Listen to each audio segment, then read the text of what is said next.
சாயந்தரம் ஆச்சுனாலே முதல் வேலையா கீரையெல்லாம் அறுத்து கொண்டு போய் கடைங்களுக்கு போட்டுட்டு வந்துட்டு தாங்க மற்ற வேலையெல்லாம் பார்க்கறது. சாயந்தரம் வெயில் கொஞ்சம் போகட்டும், அதுக்கப்புறமா போய் கீரையெல்லாம் முடிங்கிக்கலாம் அப்படின்ட்டு போயிட்டோம். இந்த பெட்டு காலியாக போகுது. இப்போ பறிச்சுட்டு இருக்கிற கீரையோட இந்த பெட்டு ஃபுல்லாக காலியாயிருங்களா. சாணி எருவெல்லாம் போட்டு விட்டுட்டு நல்லா கொத்தி விட்டோம் அப்படின்னா ஒரு 10 நாள் கழிச்சு மறுபடியும் விதை போட்டு தண்ணி விட்டோம் அப்படின்னா சூப்பராக கீரை வந்துடும். எனக்கு பின்னாடி லைனில் இருக்கிற பெட்டில் விதை போட்டு 5-6 நாள் ஆச்சுங்க. அது முளைச்சி வந்துருச்சு குட்டி குட்டியாக.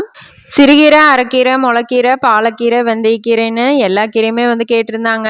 எல்லாம் எவ்வளோ கேட்டிருக்காங்களோ அந்த அளவு பறித்து வச்சிடலாம் அப்படின்னு சொல்லிட்டு வேக வேகமாக பறிச்சுட்ருக்குறோம். நல்லா வெயில் அடிச்சிச்சு அப்படின்னா கீரையெல்லாம் வாடி போயிடும் நம்ம பறித்து வைக்கன்னு சொல்லிட்டு கையோட கொண்டு போய் அப்படியே நிழலில் வச்சுட்டு வந்துட்டுருக்குறோங்க. இது எல்லாமே விதைக்கு விட்டுருக்குறோம். வாய்க்கால் ஓரத்தில் செடிங்க இருக்குமில்ல, அந்த செடிங்களையும் மட்டும் அப்படியே விதைக்கு இருக்கட்டும் அப்படின்னு சொல்லிட்டு விட்டாச்சு.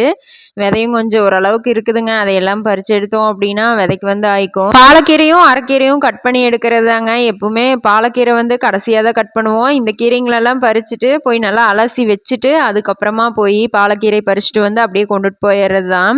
வெயில் கொஞ்சம் கம்மியானதுக்கப்புறம் போய் கீரை பறிச்சுக்கலான்ட்டு இருந்தா எங்கே வெயில் நல்லா வருது. அதுக்கப்புறம் திடீர்னு வெயில் எல்லாம் போயிடுது. வெயில் கெட்டு வந்துட்டே இருந்ததுனால வெயிலை பார்த்துட்டு இருந்தால் வேலைக்காகாது, வாங்க போய் வேலையை பார்க்கலாம் அப்படின்னு சொல்லிட்டே வந்துட்டோம்.